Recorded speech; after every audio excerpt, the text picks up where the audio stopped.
আসসালামু আলাইকুম ভিউয়ার্স, এই মুহূর্তে ব্রেকিং এবং এক্সক্লুসিভ বিষয় নিয়ে হাজির হলাম। আসিফ নজরুলের পদত্যাগ দাবি করে কড়া হুঁশিয়ারি বার্তা দিলেন। সেই সাথে এবার স্বরাষ্ট্র উপদেষ্টাকেও ছাড় দিচ্ছেন না সাধারণ জনগণ। দেশকে একটি অরাজকতা পরিস্থিতি যাচ্ছে, অথচ তাদের ভূমিকা এখনো দেখার মতো কোনো দৃশ্যমান পর্যায়ে যায়নি। এ সকল বিষয় নিয়ে তাদের পদত্যাগ দাবি করে আরো কি কি বিষয় তুলে ধরলো তা জানতে পারবেন এক্সক্লুসিভ রিপোর্টে। এরপর জানিয়ে দিব, কুষ্টিয়ায় হাসানুল হক ইনুকে 2টি হত্যা চেষ্টা মামলায় আবারও কারাগারে প্রেরণ করা হয়েছে। আদালত প্রাঙ্গণে হাসি খুশি ইনু আইনজীবীদের কি বললেন, কোনো চিন্তা করেন না এমনও বার্তা দিয়েছেন। এমন হাস্যোজ্জ্বল চেহারার পিছনে কি লুকিয়ে আছে, এ সকল বিষয় নিয়ে থাকছে বিস্তারিত। এবং সবশেষে আপনাদের জানিয়ে দিব, এবার বিএনপি নেতা সালাউদ্দিনের কড়া বার্তা। কথা পরিষ্কার, এখানে কোনো জাতীয় ঐক্য হবে না, এমন হুঁশিয়ারি বার্তা দিয়েছেন। অন্যদিকে মেজর হাফিজ বলেছেন, দেশকে ধ্বংস করতে উঠে পড়ে লেগেছে শেখ হাসিনা। এ বিষয় নিয়ে আরো কি কি বিষয় উঠে আসলো, ভিডিওর শেষ অংশে এক্সক্লুসিভ রিপোর্টটি তুলে ধরব। এতক্ষণ শুনছিলেন শিরোনাম, এবার বিস্তারিত। একের পর এক দেশে নানা ধরনের ঘটনা ঘটতেই চলেছে। নারীদের হয়রানি, নারীদের যৌন নিপীড়ন এবং ধর্ষণের ঘটনা বেড়েই চলছে। সেই ধর্ষণকারীদের শাস্তি দিতে ব্যর্থ হচ্ছে বর্তমান প্রশাসন। তাদেরকে গ্রেফতারের পর এখনও প্রায় 180 দিন সময়, অর্থাৎ প্রায় 6 মাস সময় লাগবে তাদের বিচার কার্যকর পরিচালনা করতে। সেই আইন এখনো সংশোধন করতে পারেনি। তবে আসিফ নজরুল বলেছেন, মাত্র 15 দিনে সকল তদন্ত এবং 90 দিনের মধ্যে ধর্ষণের বিচার করতে হবে। তিনি মুখে বললেও আইনে নাই এই বিষয়টি। এ সকল বিষয় নিয়ে ব্যাপক প্রশ্নবিদ্ধ হচ্ছে তারা। বিশেষ করে আসিফ নজরুলের বিরুদ্ধে কড়া সমালোচনা করেছেন এবং সেই সাথে তার পদত্যাগও দাবি করেছেন। ঢাকা বিশ্ববিদ্যালয়ের এক মুসলিম ছাত্রীকে উত্ত্যক্তকারী মোস্তফা আসিফকে গ্রেফতারের 24 ঘন্টার মধ্যে জামিন দেওয়ার ঘটনায় আইন উপদেষ্টা ডক্টর আসিফ নজরুলের পদত্যাগ দাবি করেছে জাতীয় বিপ্লবী পরিষদ। দলটি বলছে, পবিত্র মাহে রমজান মাসে একজন মুসলিম ছাত্রীকে হেনস্থা করার পর উত্ত্যক্তকারী ধর্মীয় স্লোগান দিয়ে থাকেন এবং দিয়ে থানা থেকে সারানোর অপচেষ্টার ধারাবাহিকতায় বিস্ময়কর দ্রুততার সঙ্গে জামিনে মুক্তি দেওয়া হয়েছে। উদ্ধৃত পরিস্থিতিতে উগ্রপন্থী সরিয়ে মুসলমানদের হত্যাযোগ্য করার গভীর নীল নকশার অংশ দাবি করে এর নেপথ্যে আসিফ নজরুলের ভূমিকা রয়েছে কিনা তা খতিয়ে দেখার আহ্বান জানিয়েছে দলটি।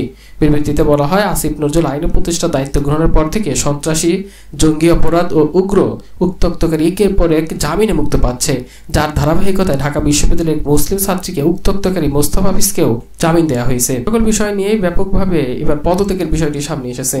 তাদের স্পষ্ট করে দাবি, ডক্টর আসিফ নজরুলের দায়ভার নিয়ে তার পদত্যাগ করা উচিত এবং তার পদত্যাগ দাবি করেন। অন্যদিকে বর্তমানে যে একটা আলোচিত ঘটনা, মাত্র আসিয়াকে কিভাবে নৃশংসভাবে ধর্ষণ করে তাকে কিন্তু আইসিইউতে পাঠিয়েছে তারা, এবং তারা দিব্যি গ্রেপ্তার হলেও তাদের বিরুদ্ধে এখনো তাদের বিরুদ্ধে অ্যাকশন নিতে অর্থাৎ বিচার করতে 180 দিন সময় লাগবে। যেখানে আমরা দেখতে পাচ্ছি স্পষ্ট এটি কার মাধ্যমে কি ঘটেছে। বিচার দ্রুততর না ঘটিয়ে 180 দিন সময় বেঁধে দেওয়ার আইন কিভাবে থাকলো?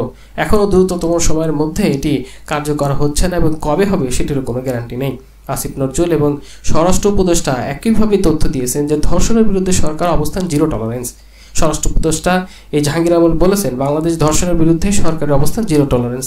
তিনি বলেন, বাংলাদেশে ধর্ষকদের কোনো স্থান হবে না। মাগুরার ঘটনায় যারা অভিযুক্ত তাদের সবাইকে ইতিমধ্যে গ্রেপ্তার করা হয়েছে। আইনি প্রক্রিয়ার মধ্যে দিয়ে তাদের সর্বোচ্চ শাস্তি নিশ্চিতের কাজ করবে সরকার। এই স্বরাষ্ট্র উপদেষ্টা বলেন, যদি দেশের কোথাও নারীর প্রতি কোনো সহিংসতা বা ধর্ষণের মতো ঘটনা ঘটে তাদের সম্পূর্ণভাবে আইনের আওতায় নিয়ে আসা হবে, এমন হুঁশিয়ারি বার্তা দেন। তাদের সর্বোচ্চ শাস্তি নিশ্চিত করা হবে। বাংলাদেশের ধর্ষণের বিরুদ্ধে সরকারের অবস্থান জিরো টলারেন্স, এই বার্তা দেন তিনি। এবার তুলে ধরতে যাচ্ছি, কুষ্টিয়ায় হাসানুল হক ইনুকে 2টি হত্যা চেষ্টা মামলায় আবারও কারাগারে প্রেরণ করা হয়েছে। সে সাথে আদালত প্রাঙ্গণে হাসি খুশি ইনু আইনজীবীদের বললেন, কোনো চিন্তা করেন না। এমন বার্তা তিনি হাসি মুখে কিভাবে দিলেন, তার পিছনে কারা আছে? এখনো দিব্যি হাসি মুখে ঘুরছেন তারা, অথচ এই এতগুলো হত্যাকাণ্ড ঘটনার পরেও তাদের কোনো অনুশোচনা বোধ নেই। এই হচ্ছে তাদের আসল চেহারা। পৃথক 2টি হত্যা চেষ্টা মামলায় এই জাতীয় সমাজতান্ত্রিক দল জাসদ সভাপতি সাবেক তথ্যমন্ত্রী হাসানুল হক ইনুকে কারাগারে পাঠানোর আদেশ দিয়েছে আদালত। শনিবার বিকালে ঢাকা থেকে হাসানুল হক ইনুকে কুষ্টিয়া কারাগারে আনা হয়। বেলা 2:30 কড়া নিরাপত্তায় তাকে আদালত ভবনে নেওয়া হয়। সকাল থেকে আদালত চত্বরে কুষ্টিয়া 2-এর মিরপুর ভেড়ামরা আসনের সাবেক এই সংসদ সদস্যকে দেখতে দলীয় শতাধিক নেতাকর্মীরা ভিড় করেন। প্রত্যক্ষদর্শী সূত্রে জানা গেছে, পুলিশের প্রিজন ভ্যানে কড়া নিরাপত্তা ইনুকে আদালতে নেওয়া হয়। এজলাসে ওঠানোর ঠিক কাঠগড়ায় তিনি 4 মিনিট দাঁড়িয়েছিলেন। সেখানে তার আইনজীবীর সঙ্গে কয়েকবার কথা বলেন। এজলাসের বাইরে বের হয়ে তিনি আবারও তার আইনজীবীদের সঙ্গে কয়েক মিনিট কথা বলেন। সেখানে এক পর্যায়ে ইনুকে বলতে শোনা যায়, চিন্তা কইরো না। এ সময় বিপুল সংখ্যক জাসদ নেতাকর্মী আদালত চত্বরে ভিড় করেন। মামলার শুনানি শেষে পুলিশ পাহাড়ে প্রিজন ভ্যানে তোলার সময় হাসানুল হক জাসদ নেতাকর্মীদের উদ্দেশ্যে হাত নেড়ে শুভেচ্ছা জানান। আদালতের সূত্রে জানা গেছে 2018 সালের 22 জুলাই কুষ্টিয়া একটি আদালত থেকে মানহানির মামলায় জামিন নিয়ে বের হওয়ার সময় আমাদের দেশ পত্রিকার সম্পাদক মাহমুদুর রহমানের ওপর হামলা হয়।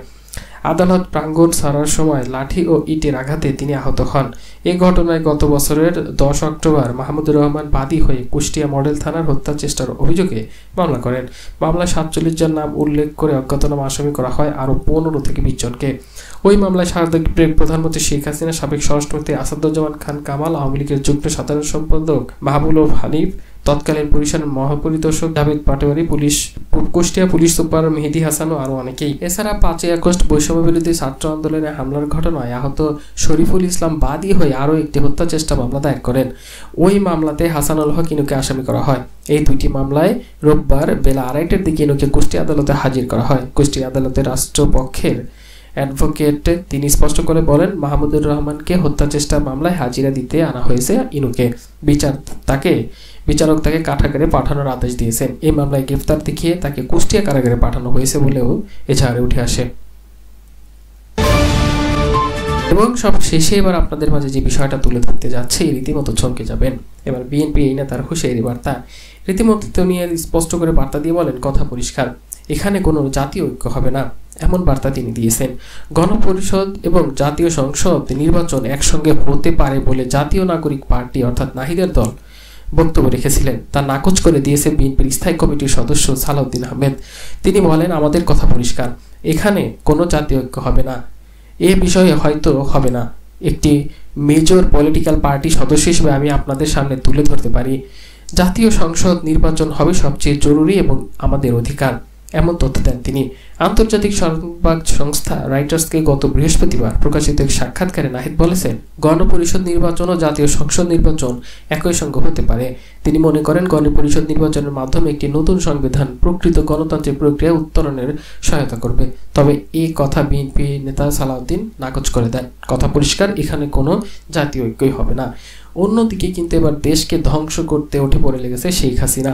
মেজর হাফিজের এমন বার্তা।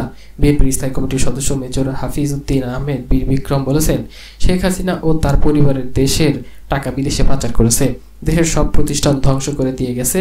হাসিনা ছিলেন আমাদের কষ্টের মূল কারণ, এখনও তিনি বাংলাদেশকে ধ্বংস করতে উঠে পড়ে লেগেছেন, এমন বার্তা দেন তিনি বলেন, শেখ হাসিনা সব সময় ভারতের দাবিদারি করেছেন, আমাদের কোনো বাকস্বাধীনতাও ছিল না। বিগত দিনে লুটপাট ও অর্থ পাচার হয়েছে ব্যাপক হারে।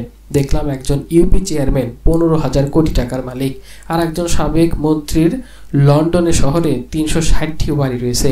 এই হাফিজ আরও বলেন, শেখ হাসিনার আমলে সবচেয়ে বেশি নির্যাতন ভোগ করা হয়েছে এই বিএনপি নেতাকর্মীদের। মিথ্যা মামলায় অনেককে দিনের পর দিন পালিয়ে বেড়াতে হয়েছে। তিনি তরুণদেরকে দেশের প্রতি দায়বদ্ধ থাকারও আহ্বান জানান এই মেজর হাফিজ।